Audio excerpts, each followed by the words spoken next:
Et oui, on peut les applaudir. Merci.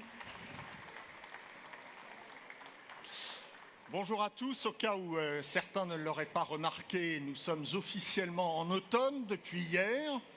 Donc voilà, il fait un peu frisquet, mais la musique de la République dominicaine et le plaisir de se retrouver vont de toute façon installer un microclimat au-dessus de l'IFTM pendant 3 jours. Donc le soleil sera au rendez-vous.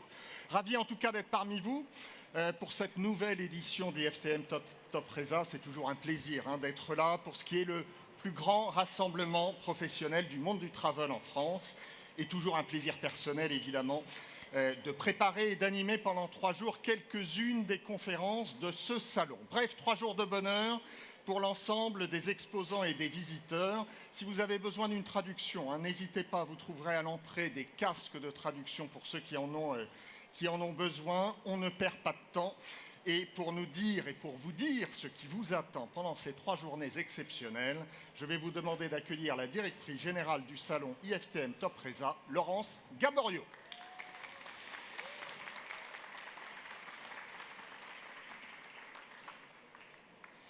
Bonjour à tous. Alors déjà, avant de commencer mon discours, je voulais vous dire que c'est un salon qui est extrêmement bruyant. Habituellement, on a des oreillettes et on va passer pour le bien-être. Il y a des oreillettes. Là, vous n'avez pas d'oreillettes, donc il y a un petit peu de bruit. Donc je suis désolée par rapport au son qu'il peut y avoir. Déjà, ça commence très très fort sur la partie de l'entrée. Ouais. Alors, Monsieur le ministre du Tourisme de la République dominicaine, David Collado, Mesdames et Messieurs les ministres, chère Valérie Bonnède, présidente des entreprises du voyage et présidente d'honneur d'IFTM, il faut le noter, Mesdames et Messieurs, chers amis de l'industrie du voyage, le moment est venu de donner le coup d'envoi de l'édition 2025 d'IFTM, événement de référence pour les professionnels du voyage, que ce soit celui du loisir, du MICE et de groupe, et du voyage d'affaires, pardon. Nous accueillons cette année la République dominicaine en tant que pays à l'honneur.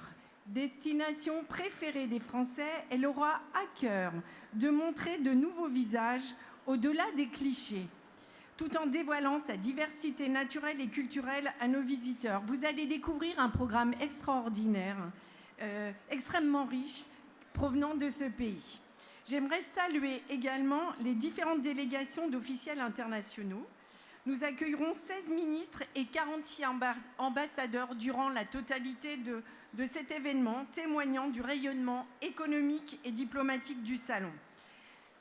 La thématique 2025, Force en action, construisons des passerelles désirables, fait écho à la nécessité d'une transformation collective et audacieuse où chaque acteur devient le maillon d'une dynamique de progrès. Nous invitons chaque acteur à passer à l'action, à la recherche de solutions, même hors cadre si besoin est. Ces 3 prochains jours seront dédiés à la célébration de collaborations et d'initiatives concrètes, qu'elles soient individuelles ou collectives.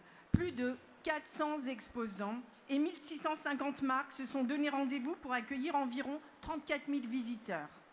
Au cœur de cette édition, 3 axes structurants se font l'écho d'ambitions partagées. La première, les innovations qui redéfinissent l'expérience voyageur et optimisent les pratiques. La deuxième, les talents, extrêmement importants dans le secteur, qui mettent en lumière les personnes qui bougent et façonnent le tourisme de demain.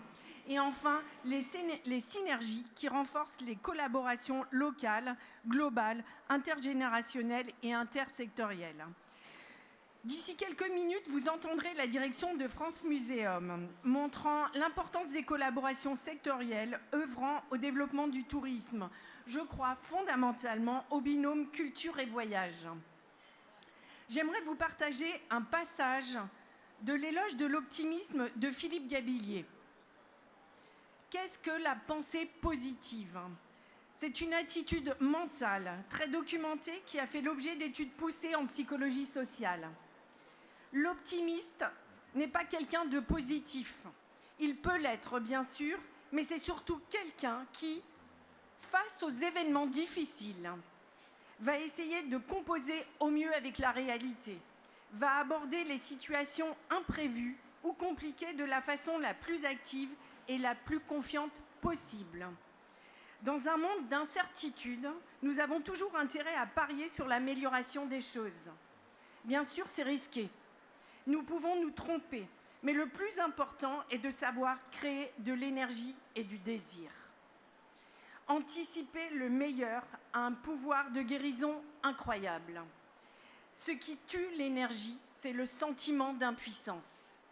Ce message fort est appelé à inspirer tous ceux qui interviendront dans ce salon, où l'intelligence collective et la confiance en un avenir meilleur pourront être un des moteurs d'action pour chaque participant. Construisons des passerelles désirables. IFTM est la plus grande plateforme de business francophone, mais devient plus que jamais un espace de partage. Le dialogue s'articule autour d'ateliers d'intelligence collective, les fameuses ruches dont je vous parlais, donc autour de 4 grandes thématiques traitées, le voyage d'affaires, l'attractivité, la destination France, et la durabilité. Aux côtés des villages, des médias, des réseaux, des tours opérateurs, des croisiéristes et de l'attractivité, il y a un nouveau-né, celui des initiatives durables, pour mettre en lumière toute avancée constructive vers un tourisme plus engagé. Le village des initiatives durables Bayemeno rassemble les porteurs de projets innovants. Nous avons souhaité valoriser, en plus des grands changements, les petits pas et créer des passerelles entre les acteurs du voyage. Avec l'opération Tous à vélo de ce matin, nous avons montré que les collaborations sont essentielles pour avancer et j'espère qu'il y avait les 2 régions présentes. Vous pourrez être force de proposition concernant ces thématiques.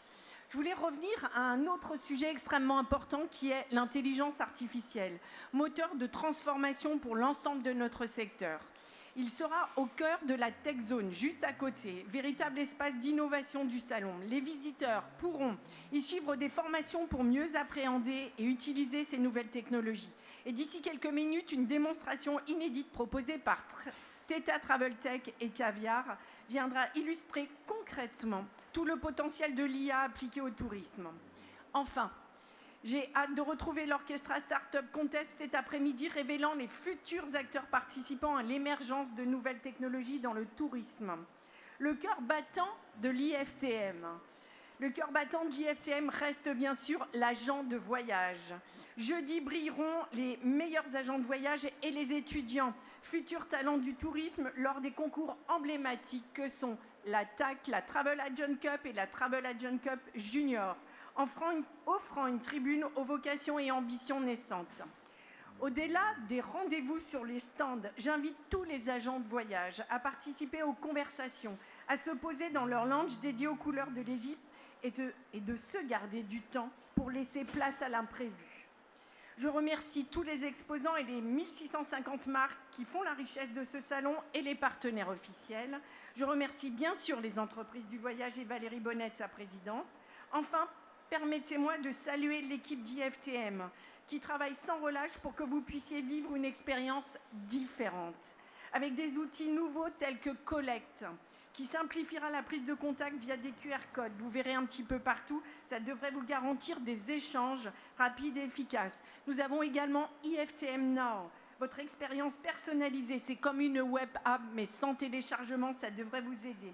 Sans oublier une équipe de modérateurs de conférences extrêmement engagée, à commencer par François Xavier, qui fait sa 15e édition d'IFTM.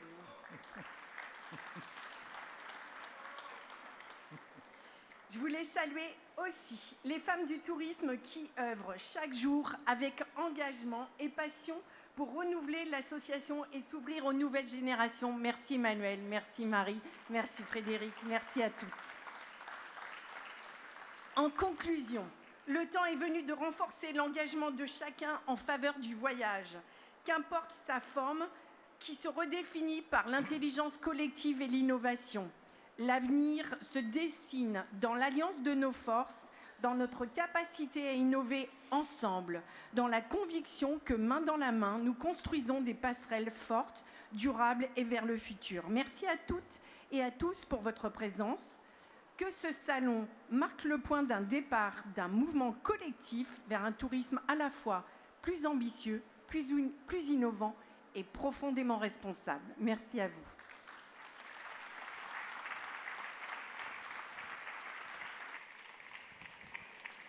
Merci beaucoup Laurence, merci. On imagine évidemment l'intensité de votre activité pendant ces 3 jours. Ça ira mieux jeudi soir Laurence, pas d'inquiétude. En tout cas, il y a un partenaire incontournable du salon, ce sont évidemment les entreprises du voyage. Laurence en a parlé et on a le plaisir d'avoir avec nous sa présidente, Valérie Bonnède.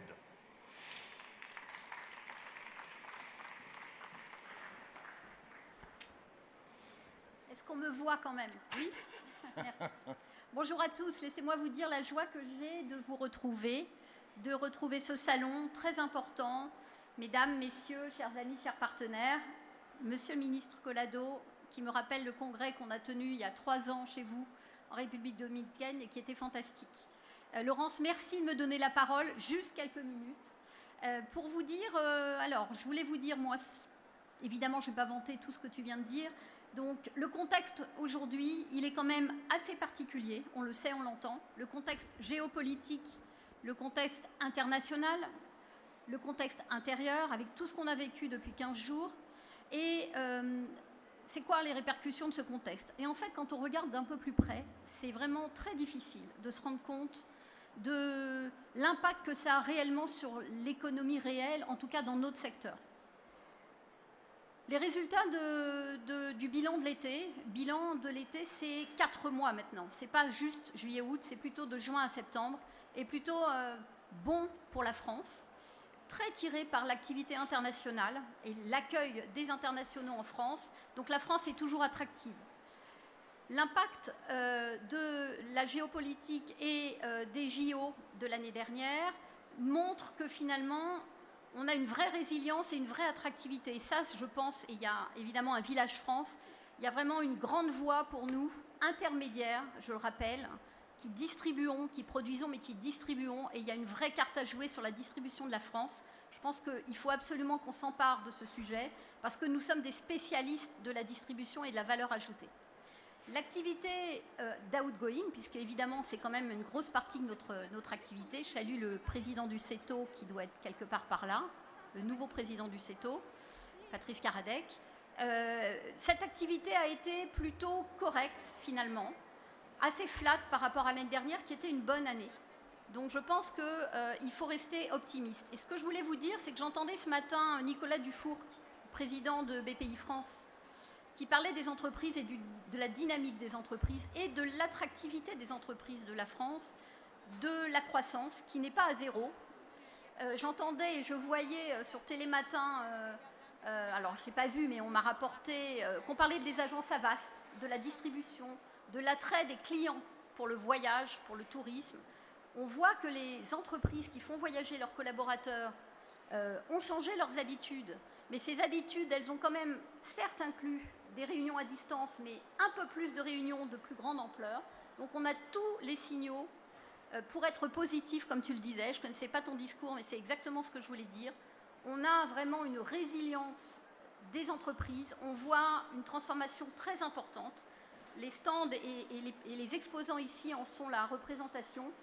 Toutes les semaines, aux entreprises du voyage, je reçois des entreprises qui viennent me montrer, me présenter des solutions nouvelles pour être plus proche des clients, pour dématérialiser certaines choses, pour être plus réactif, évidemment en utilisant l'IA et d'autres outils.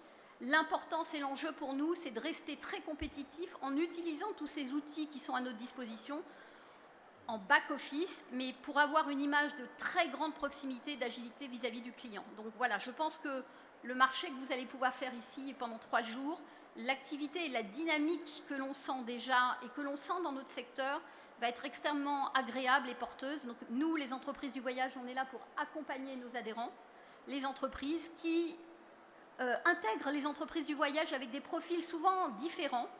Et ça, je m'en réjouis. Et donc, je vous souhaite un très bon salon et un plaisir. C'est toujours ça qui est important, allié au business. Voilà, merci.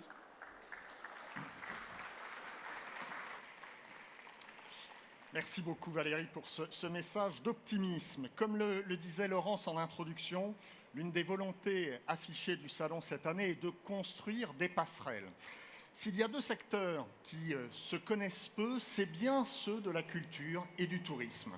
Et pourtant, les deux sont indispensables l'un à l'autre. Rien qu'en France, vous avez 8000 musées, 1500 festivals, 44 000 monuments historiques classés, 40 sites culturels inscrits sur la liste du patrimoine mondial de l'UNESCO, etc., etc. Cette offre culturelle et patrimoniale représente l'un des principaux atouts touristiques de la France. En contrepartie, le tourisme constitue la première voie d'accès à la culture puisqu'il génère plus de 60% de la fréquentation de ces sites. Tourisme et culture sont donc bien complémentaires et on le voit dans de nombreux pays, la culture est devenue le catalyseur des stratégies touristiques locales. Nous avons en France un outil qui fait rayonner dans le monde le savoir-faire français en matière culturelle, c'est France Muséum. Derrière le succès exceptionnel de Louvre Abu Dhabi, il y a France Muséum. Cette agence d'ingénierie culturelle est capable de concevoir un musée de A à Z. Nous avons le plaisir d'accueillir Clémentine Marcelli, consultante au sein de France Muséum.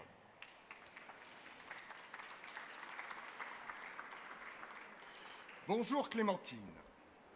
Bonjour à tous, bonjour à toutes, merci. On est ravis de vous accueillir Clémentine. Je disais, je parlais un petit peu de France Muséum, mais vous allez nous dire en détail un peu ce qu'est France Muséum, quelle est un peu son origine et comment vous travaillez. Oui, tout à fait. Merci beaucoup Laurence de nous avoir invités. Donc, nous ne sommes pas habitués du Salon du tourisme, mais je vais tâcher de représenter la Direction générale de France Muséum, qui est une agence d'ingénierie culturelle internationale. Comme François-Xavier l'a bien dit, elle est née d'un partenariat assez unique et d'une vision en 2007 entre la France et les Émirats arabes unis pour la création du premier musée universel du monde arabe, le Louvre Abu Dhabi.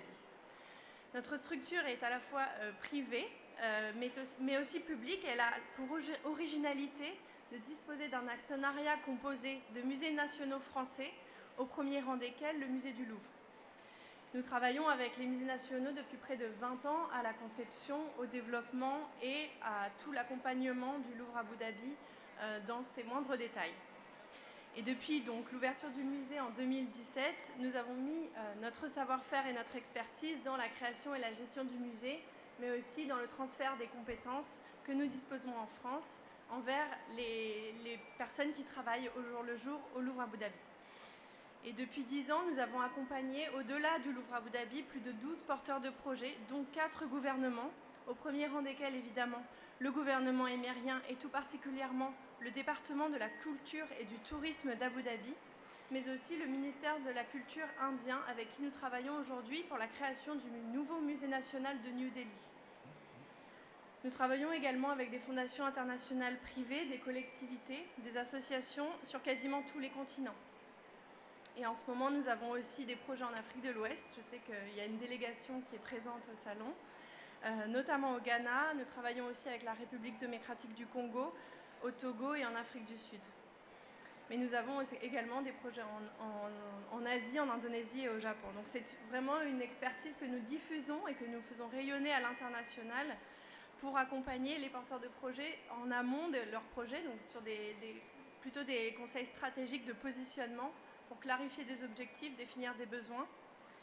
Et en phase de développement également, pour la définition plutôt des cahiers des charges, l'accompagnement de la consultation des entreprises. Et enfin, la mise en œuvre des projets qui sont pour la grande majorité des projets muséaux, puisque c'est notre spécialité. Mais nous croyons aussi dans la création de lieux hybrides, donc j'en parlerai un peu après, culturels. Et donc nous accompagnons en phase de livraison jusqu'à la réalisation d'un projet et sa mise en œuvre. Nous mobilisons des équipes sur des missions qui peuvent durer de quelques mois à plusieurs années et le Louvre Abu Dhabi est effectivement notre référence la plus importante et la plus connue. Vous travaillez, Clémentine, avec le monde entier. Vous avez des liens, j'imagine, aussi avec les diplomates du monde entier. Est-ce que France Muséum diffuse une sorte de soft power à la française dans le monde ? Effectivement, nous avons des liens très forts avec les instituts français et les ambassades à travers le monde qui sont nos relais et qui nous font remonter aussi du terrain des informations et des besoins pour les porteurs de projets.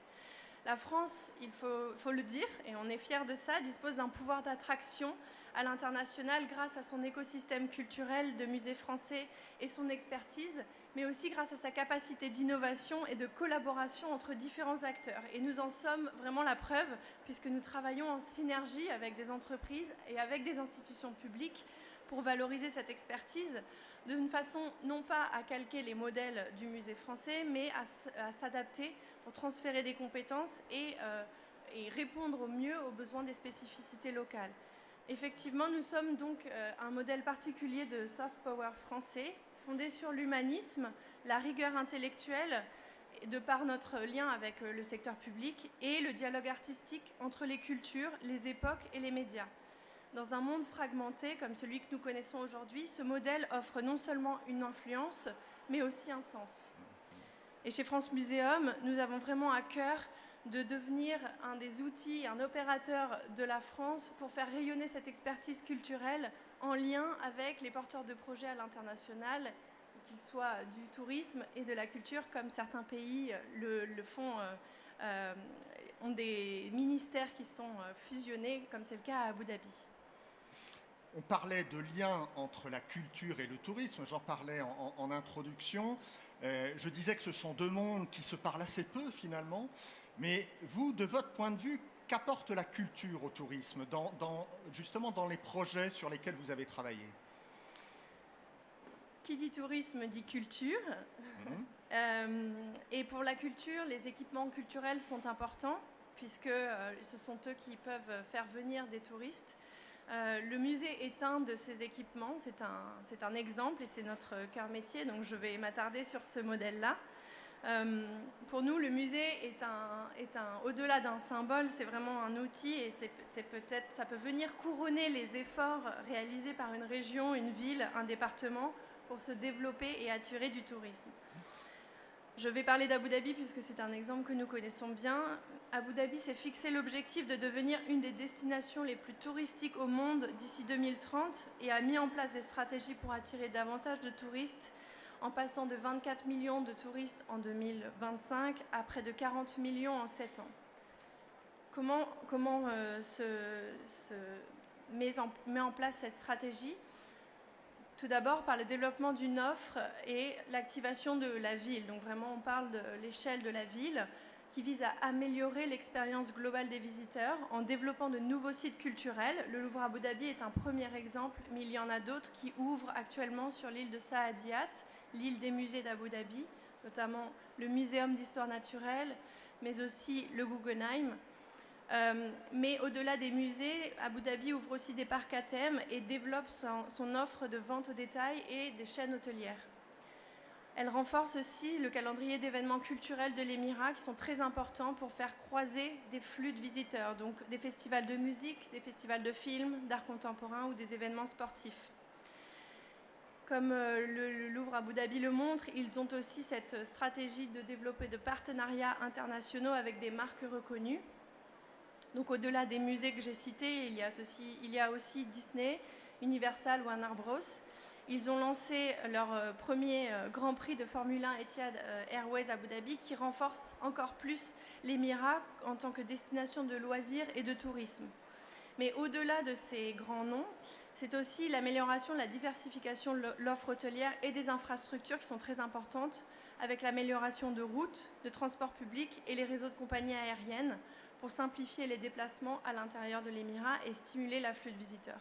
Oui, alors on parle d'Abu Dhabi, on pourrait aussi parler de nombreux autres projets. Il y a ceux notamment en Arabie Saoudite avec Aloula qui part aussi d'un patrimoine pour construire une stratégie touristique. Le musée fait partie, en effet, de toute offre touristique aujourd'hui. À quoi ressemblera, et c'est pour finir un peu notre intervention, à quoi ressemblera le musée du futur, Clémentine ? Chez France Muséum, nous avons la conviction que le musée doit s'ancrer dans un développement touristique global et soit un maillon essentiel d'une démarche d'appropriation culturelle, sociale et éducative. En 2022, l'Organisation mondiale des musées a fait évoluer la définition des musées pour y intégrer la notion d'accessibilité, d'inclusivité, de diversité et de durabilité. Donc pour nous, l'expérience muséale doit être plurielle. Elle doit combiner à la fois éducation, émerveillement, mais aussi divertissement. Donc le musée du futur est en cela un lieu hybride, au carrefour d'usages différents, qui peut rassembler des publics de tous bords et de toutes origines. Tout ceci a un prix, évidemment. Ce n'est pas une solution facile, mais pour s'adresser autant aux habitants qu'aux touristes, il faut pouvoir aller rencontrer les publics d'un territoire, travailler avec des communautés, pour que le musée soit un lieu qui leur rassemble et qui leur parle, et qui ne les tienne pas éloignés ou pour n'être pas destiné uniquement qu'à des touristes qui n'ont pas de lien spécifique avec l'histoire du musée et l'histoire qu'il raconte. Donc pour nous, le musée du futur n'est pas forcément un lieu où on imagine que les technologies de pointe seront exposées et où l'on vivrait des expériences 100% virtuelles avec des casques et des écrans partout. Il y a des exemples de musées comme ça qui fonctionnent très bien. Ce n'est pas celui qu'on porte. Nous avons envie de créer des lieux qui rassemblent, qui s'inscrivent dans des politiques fortement tournées vers les habitants, mais aussi tous les usagers du musée et tous les visiteurs, en pensant bien à tous les besoins qui doivent être pris en compte pour devenir accessibles, inclusifs et diversifiés. Et donc je finirai pour dire que le musée tel que France Museum le définit et sur lequel nous travaillons depuis plus de 15 ans doit être un bon équilibre entre attractivité internationale et durabilité. Et c'est vraiment des choses sur lesquelles nous travaillons au quotidien. Voilà en tout cas des thématiques qui, évidemment, s'incluent parfaitement dans l'édition de ce salon IFTM Top Resa. Merci beaucoup Clémentine. Merci beaucoup. Merci de nous avoir fait découvrir France Museum. Je pense que la plupart d'entre vous ne connaissaient pas, je ne connaissais pas avant de rencontrer Clémentine. Un grand merci. Autre thème qui sera largement débattu cette année pendant ces 3 jours, et Laurence l'a évoqué, c'est évidemment celui de l'intelligence artificielle. On va se mettre un petit peu l'eau à la bouche avec une petite démonstration de ce que l'intelligence artificielle peut apporter au tourisme avec Cyril Guiraud, fondateur de Theta Travel Tech, sous vos applaudissements.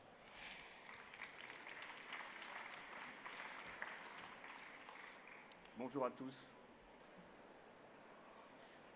Première chose, merci encore une fois à l'IFTM de nous faire confiance une fois encore pour la responsabilité de la zone tech. On est ravis une fois encore.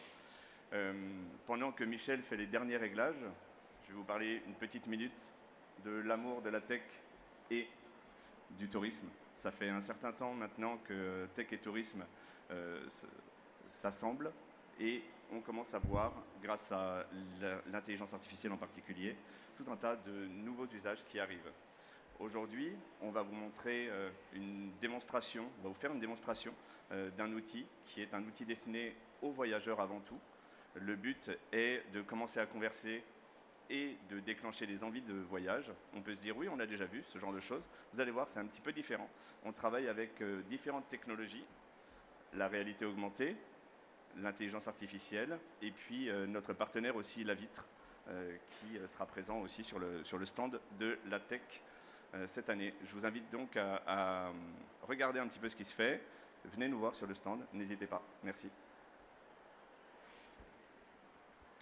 Bonjour, Michel Ruiz, donc je suis CEO cofondateur de Caviar Tech. Donc l'expérience qu'on va vous présenter aujourd'hui, c'est une expérience d'intelligence artificielle associée à de la réalité augmentée. En fait, aujourd'hui, vous avez vu beaucoup d'agents conversationnels avec qui vous pouvez discuter simplement au micro. En fait, il n'y a pas d'engagement parce que vous savez que l'homme est un animal social. On a besoin d'une visualisation, on a besoin d'une incarnation, on a besoin d'un personnage. Donc nous, on a décidé de faire ça sous forme d'un avatar et pas d'un vrai humain, parce que vous pouvez faire aujourd'hui des méta-humaines, des gens qui ressemblent vraiment à des humains, pour une simple raison, c'est qu'on ne veut pas qu'il y ait de dissonance cognitive. On parle à un assistant, comme si on parlait à un robot, quelqu'un qui va vous aider, quelqu'un qui va créer de la valeur. Donc on avait plusieurs possibilités de faire ça. On avait possibilité de faire du faux, de tester quelque chose à l'écran, ou de vraiment faire comme ça se passe en vrai, et c'est ce qu'on va faire, parce qu'on aime prendre des risques, donc c'est une vraie démonstration en direct. Donc je vais vous montrer. Donc l'idée, en fait, comme vous voyez, c'est qu'on a un téléphone, et ce téléphone, en fait, on va activer un simple lien web, et on va faire apparaître, finalement, votre agent de voyage devant vous. Alors vous voyez, on a mis un petit message en disant que oui, il y a du bruit au salon IFTM, ça peut perturber. Une fois qu'on va faire ça, on va autoriser les caméras de l'appareil photo. Et devant vous va apparaître un agent. Et cet agent, en fait, c'est un agent conversationnel. Donc vous voyez, je vais pouvoir régler ici sa taille. On peut le mettre où on veut, en fait. On peut le faire apparaître vraiment comme on veut, devant nous, à la taille qu'on désire.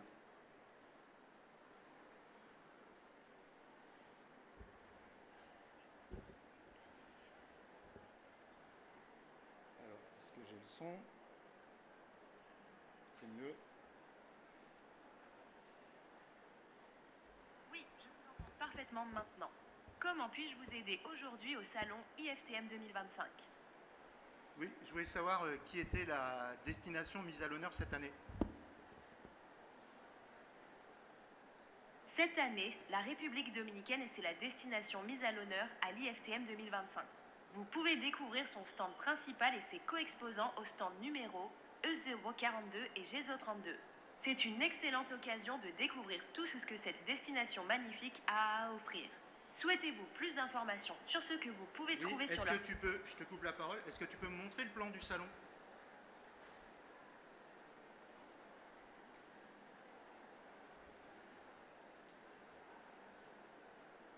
Voici le plan virtuel du salon IFTM 2025. Vous pouvez explorer les différents stands et zones pour vous orienter plus facilement. Si vous avez besoin de directions... Il m'a envoyé une villa, mais il peut aussi faire apparaître des villas. Voilà. Pour que vous les visitiez, ça peut être cool aussi.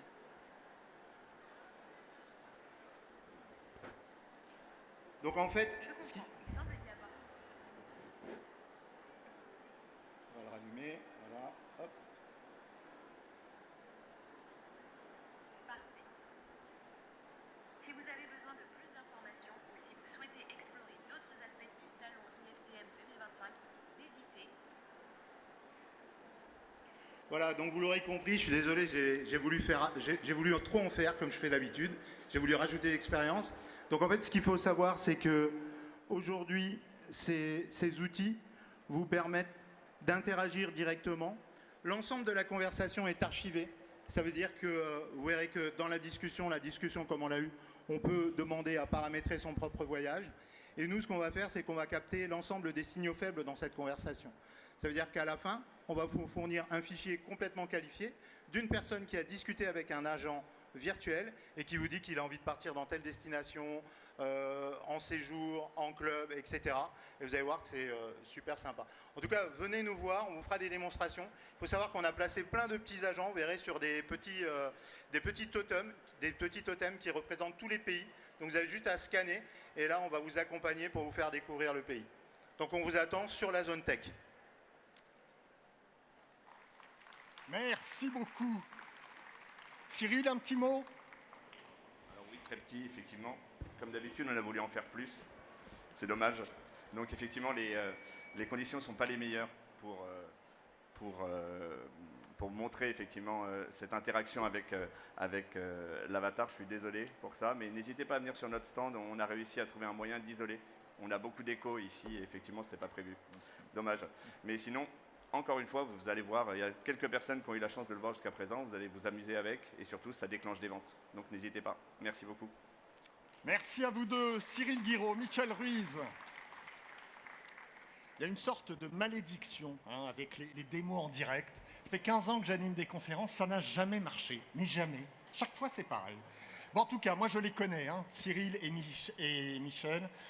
Allez sur leur stand parce que ça marche. Moi, je l'ai vu fonctionner très bien, donc n'hésitez pas à aller les voir. L'Avatar nous l'a dit, il y a une destination qui est mise à l'honneur cette année, Laurence l'a dit aussi, cette destination va nous mettre du soleil dans les cœurs, en tout cas pendant ces 3 jours, à n'en pas douter, et on a le plaisir et l'honneur de recevoir son ministre du Tourisme, David Collado. Pour la République dominicaine, bien sûr.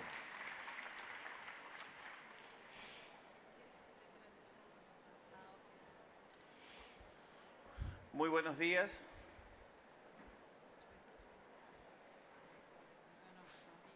Muy buenos días. Bonjour. Para nosotros es un gran honor estar participando en esta feria Il est pour nous un grand honneur de participer dans cette foire IFTM 2025. IFTM 2025. felicitar y saludar a Valérie Bonet, presidenta y coordinadora de esta feria, y pedir un aplauso para ella.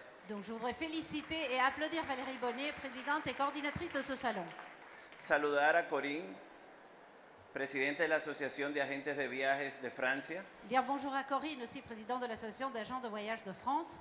y en ellas a todas las autoridades que se encuentran aquí presentes de la industria del turismo francés. Et bien entendu, dire bonjour à toutes les autorités de l'industrie du tourisme qui sont ici présentes. La verdad es que la inteligencia artificial es la inteligencia artificial. Il est vrai que l'intelligence artificielle, c'est l'intelligence artificielle.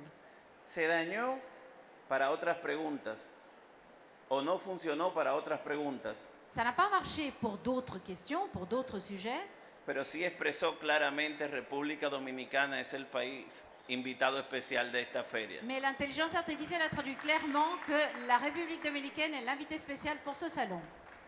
Y para nosotros es un gran honor estar como socio país en esta importante feria. Et pour nous, c'est un honneur d'être en tant que partenaire dans cet important salon. El mercado francés es extremadamente importante para el turismo dominicano. Le marché français est extrêmement important pour le tourisme dominicain. En el año 2024 llegaron unos 144.000 turistas franceses. En 2024, il y a eu 144 000 touristes français en République dominicaine. En el año 2025 van 100.000.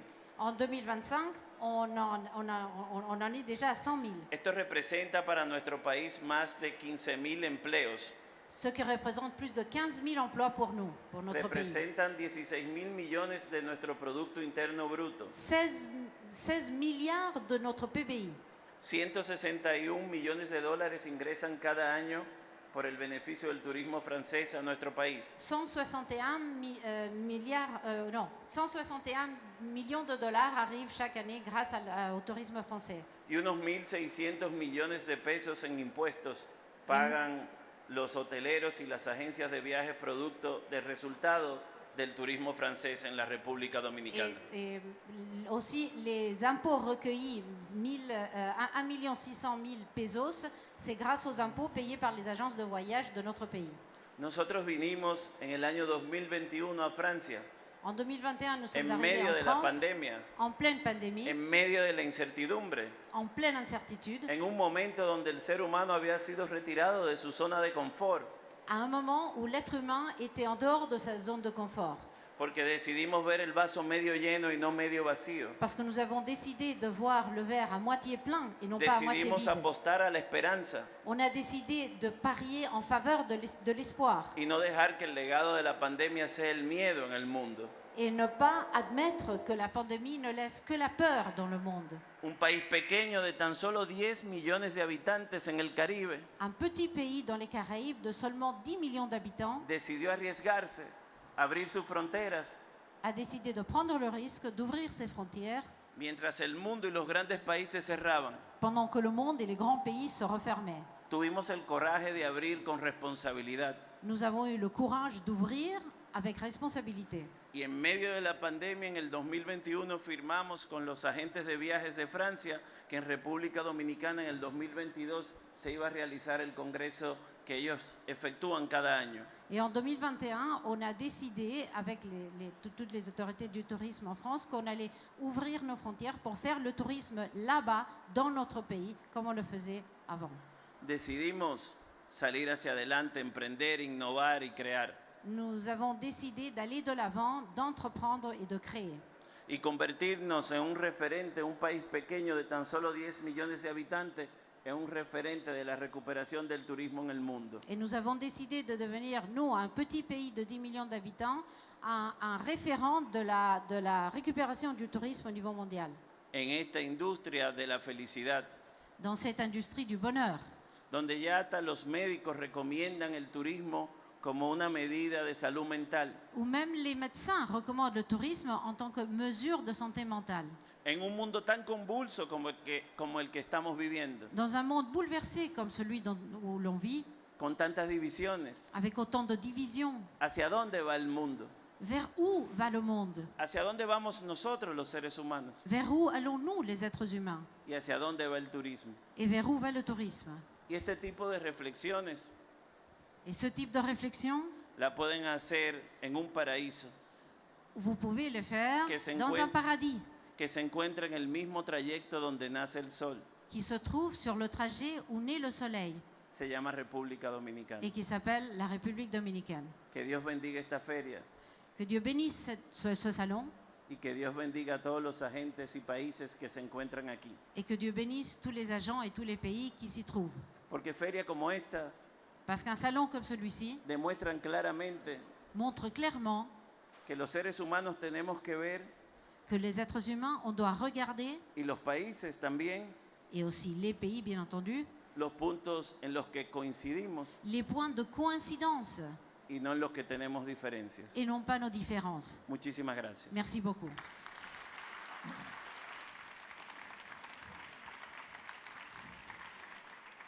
Merci beaucoup, Monsieur le Ministre. Et enfin, pour conclure cette cérémonie d'ouverture, j'ai le plaisir d'appeler à mes côtés le président d'Atout France, Christian Mantéi. Bonjour Christian. Bonjour. On est ravis de vous avoir avec nous, Christian. Alors évidemment, la ministre du Tourisme, Nathalie Delattre, n'a pu être présente parmi nous, et pour cause. Alors, évidemment, nous le regrettons, mais ministre démissionnaire oblige. Je voulais saluer le travail qu'a réalisé Nathalie Delattre pendant ces quelques mois. Je crois qu'il a été apprécié de toutes et tous, en particulier avec un comité interministériel du tourisme. Christian, juste quelques mots sur Atout France, peut-être pour rappeler à nos amis qui sont ici, qui ne connaissent peut-être pas forcément, c'est quoi Atout France? Alors, mesdames et messieurs les ministres, monsieur le ministre, mesdames et messieurs les élus, je salue évidemment Laurence, la présidente des entreprises du voyage, je salue Adam Aubuy, le directeur général de Atout France. Atout France, c'est une formule un peu originale quand on compare avec ce que font les autres pays, d'un groupement d'intérêt économique qui réunit les organisations professionnelles. Je salue Jean-Virgile Crans qui est parmi nous. Les régions, je salue par exemple Christelle Chassagne qui est parmi nous pour la Nouvelle-Aquitaine. L'ensemble des entreprises, l'État, avec plusieurs ministères d'ailleurs qui sont au conseil d'administration. Et ensemble, nous travaillons à l'élaboration d'une plateforme économique du tourisme pour mieux comprendre, mieux analyser. Nous réalisons une data aussi pour avoir des analyses pertinentes. Et puis la promotion de la désignation France à l'international, le classement des hébergements touristiques, l'immatriculation des opérateurs de tourisme par exemple. Un rôle évidemment très large. Christian, vous êtes un fidèle du salon depuis de nombreuses années. Vous le connaissez parfaitement bien. Quel serait pour vous l'esprit de ce salon? L'esprit de ce salon, je trouve, c'est quand même un lieu, un moment qui caractérise notre secteur, qui est un secteur où nous aimons échanger, qui est un secteur de fraternité d'ailleurs, je le dis au passage. On n'a pas peur de se comparer, on n'a pas peur de prendre exemple les uns sur les autres. C'est très intéressant. C'est ce que nous allons voir et ce que nous voyons dans ce salon. Moi, je me souviens que je passais mon temps, quand j'étais directeur général de Atout France, à appeler mes consoeurs et mes confrères des pays pour savoir comment ça allait chez eux, comment ils évoluaient, comment ils se transformaient. Et c'est cet état d'esprit qui, concrètement, ici, ce collectif qui se crée d'un secteur du tourisme dans son ensemble, à l'échelle mondiale, qui est représenté ici, et les gens travaillent véritablement ensemble. Vous le dites, Christian, le tourisme est encore une activité qui rassemble au-delà des clivages. On le voit ici dans cette salle, hein, avec la présence de plus de 40 ministres et ambassadeurs. Et pourtant, le contexte géopolitique n'a jamais semblé aussi tendu depuis bien longtemps, auquel on peut ajouter aussi une situation économique incertaine. Bref, on ne peut pas dire, Christian, que le contexte soit extrêmement favorable pour le tourisme en ce moment. D'ailleurs, c'est un contexte effectivement tendu, difficile. Moi, j'ai foi en le tourisme. Chaque fois, le secteur du tourisme a remonté la pente. On a une grande résilience. On l'a prouvé. On voit, Valérie Bonnet l'a dit, les résultats sont assez bons cet été. Donc, les gens continuent à voyager. Et finalement, le tourisme, c'est quand même un facteur de paix. Le tourisme rassemble. tous les pays ont besoin d'une économie touristique, elle est indispensable au bien-être de tous les pays, et donc il faut recevoir des visiteurs, il ne faut pas fermer les frontières, il faut s'ouvrir, et évidemment, il faut éviter de faire la guerre. Donc je pense qu'on a un rôle à jouer, il faut qu'on l'affirme. Nous, les institutionnels, les ministres du tourisme, sur la scène internationale, il faut qu'on attire l'attention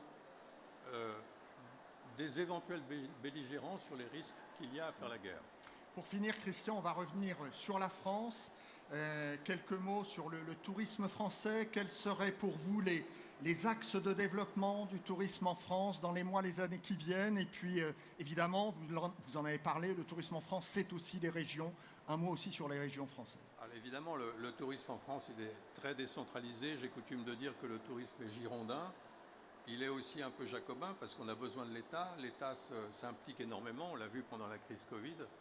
On a vraiment besoin de l'État, mais ce sont les collectivités, les régions singulièrement, qui élaborent les schémas de développement touristique et les stratégies. Donc les régions sont très très présentes chez Atout France, avec les entreprises évidemment.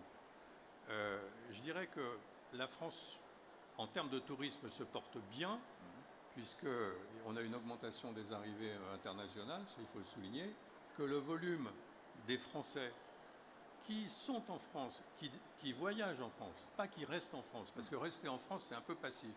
Voyager en France, c'est un peu mieux. Ceux-là dépensent un peu moins, mais sont toujours présents.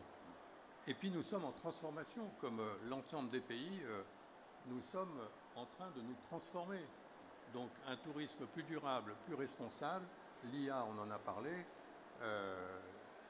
il y a un travail collectif qui est réalisé avec l'ensemble des élus et des acteurs pour transformer notre tourisme, pour qu'on continue à avoir de la croissance, mais peut-être une croissance plus adaptée. Et puis on a quand même une dimension qui est importante, c'est qu'on s'exporte. C'est très important que les Français aillent à l'international, voyager à l'international, et moi je milite, alors que je suis chargé de la promotion de la France avec Adam, on milite pour que nos concitoyens voyagent aussi à l'international. Et on s'exporte puisqu'on a des savoir-faire, des entreprises hôtelières, les hébergeurs, on a des grandes marques du tourisme qui s'exportent. Vous avez cité Alula tout à l'heure, on voit bien que Alula a fait appel à la France pour être accompagné et installer dans le projet Alula des entreprises françaises, Pompidou, la Sorbonne et beaucoup d'entreprises, culture en particulier. Oui, le tourisme est aussi un soft power pour la France. C'est de l'influence pour la France, mais c'est de l'influence pour vous aussi, c'est sûr. Vous l'avez dit, vous l'avez très bien exprimé. Merci. Bon, en tout cas, on va suivre ça avec attention. On se donne rendez-vous sur le Village France. Il y a des régions françaises qui sont présentes, tout un tas d'acteurs français. Un grand merci. Merci beaucoup, Christian. Bien, on arrive au terme de cette cérémonie d'ouverture et évidemment, comme toute ouverture se respecte, il y a la coupure du ruban, le fameux ruban, et je vais appeler évidemment Laurence Gaboriau et puis l'ensemble des présidents de la profession pour couper le ruban. Venez sur scène, accompagner Laurence. Ensuite, on fera la photo avec la ministre, avec les ministres et les ambassadeurs, mais pour l'instant, la coupure du ruban.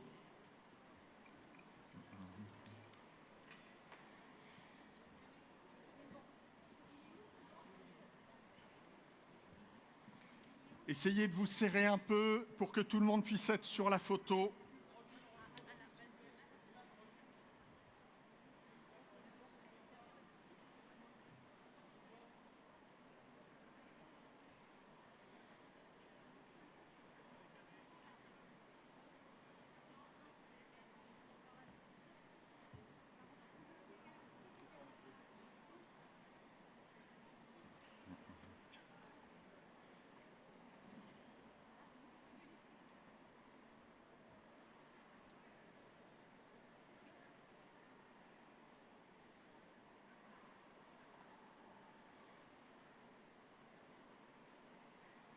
Les photographes se tiennent prêts, évidemment, pour ce moment solennel, l'ouverture de cette nouvelle édition d'IFTM Top Raisin.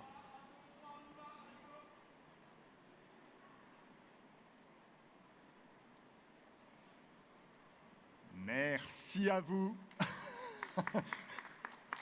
Merci beaucoup. Alors Laurence, vous restez sur scène et on va faire la photo avec les ministres et les ambassadeurs. Venez tous sur scène accompagner Laurence pour la photo officielle.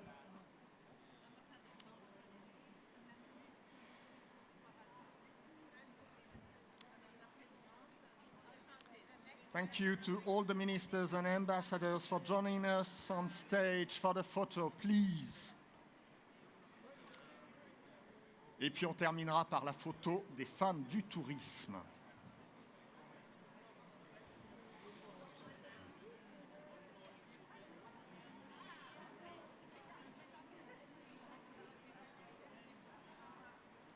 Allez, tout le monde est là.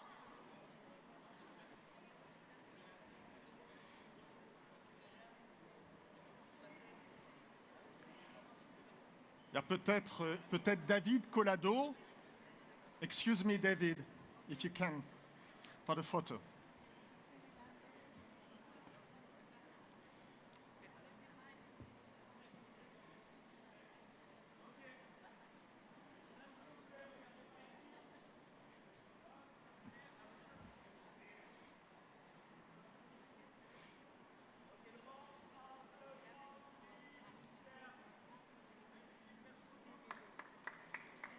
Merci beaucoup.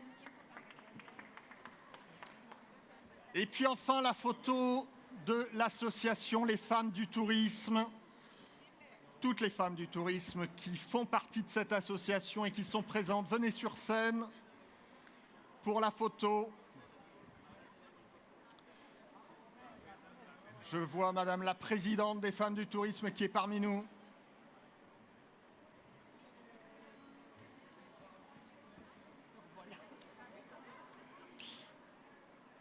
Allez, venez, venez, mesdames. Vous êtes toutes présentes, normalement.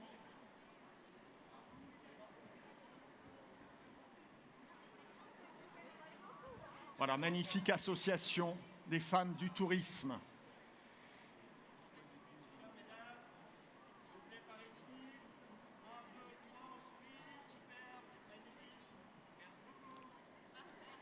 Merci beaucoup.